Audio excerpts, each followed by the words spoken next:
Hey guys, Latimer here. So if you pay any attention to the publishing industry, you may have seen a particular story circulating around Twitter and agent blogs. Basically, another author on another deranged rant about a rejection. This time though, the guy actually went to pitch an agent in person at a conference, something that I have done many times, and he ended up writing a very sort of scathing blog post about his pitch experience and included some kind of derogatory commentary on the agent's looks and as well as the editor that he pitched to. He had just nasty things to say about both of them and implied that they were too young to know what they were doing and made jabs at their looks and the way they acted. And then, of course, at the end of his article, to top it all off, ended up basically comparing himself to Hemingway. Because why not?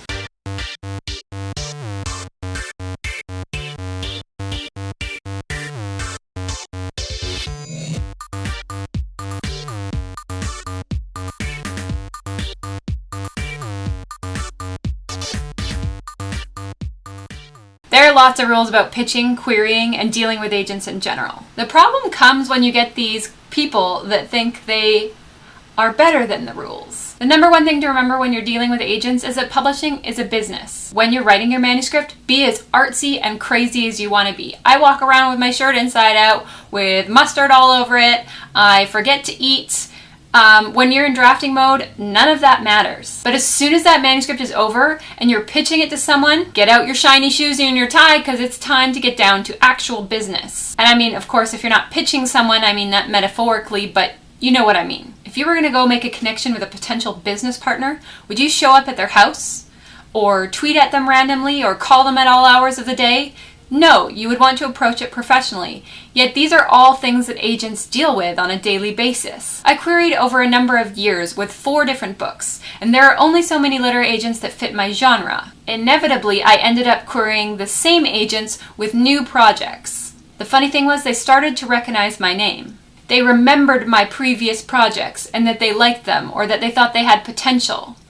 And soon I was getting actual responses, personalized feedback. Some of them even said, hey, I remember you, this one doesn't work for me, but send your next work for sure. Some of them started following me on Twitter. Some of them I actually built up a conversation and a relationship with. Eventually, one of them actually took the time out of her extremely busy schedule to line edit the first couple of my chapters and send me what was basically an edit letter full of changes that would make my manuscript better. So I took those and I ran with it and I made the manuscript so much better than it ever was. And after that, the offers started coming in. Can you imagine if the first time this agent had rejected me, if I turned around and blogged mean, nasty things about her, or sent an email back saying, how dare you pass me up, you don't know what you're missing, or something along those lines, things would have turned out very differently, and not in my favor. What's more, don't forget that agents talk to each other. They pass horror stories back and forth to each other the same way you do at work. They tell one another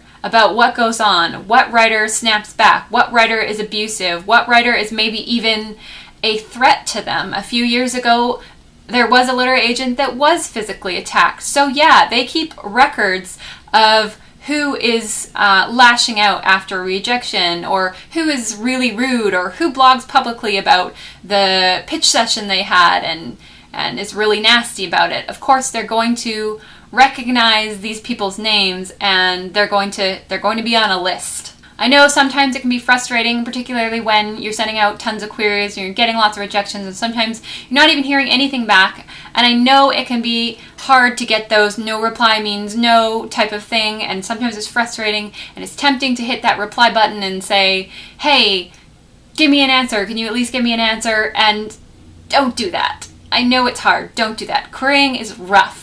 But the best thing you can do is open a blank Word document, say what you want to say in that, and delete it. Rant to your friends, punch your pillow, eat some chocolate, cry if you have to. Querying is hard, it's brutal, and it's totally okay if you need to consume too much chocolate and maybe a little bit too much wine.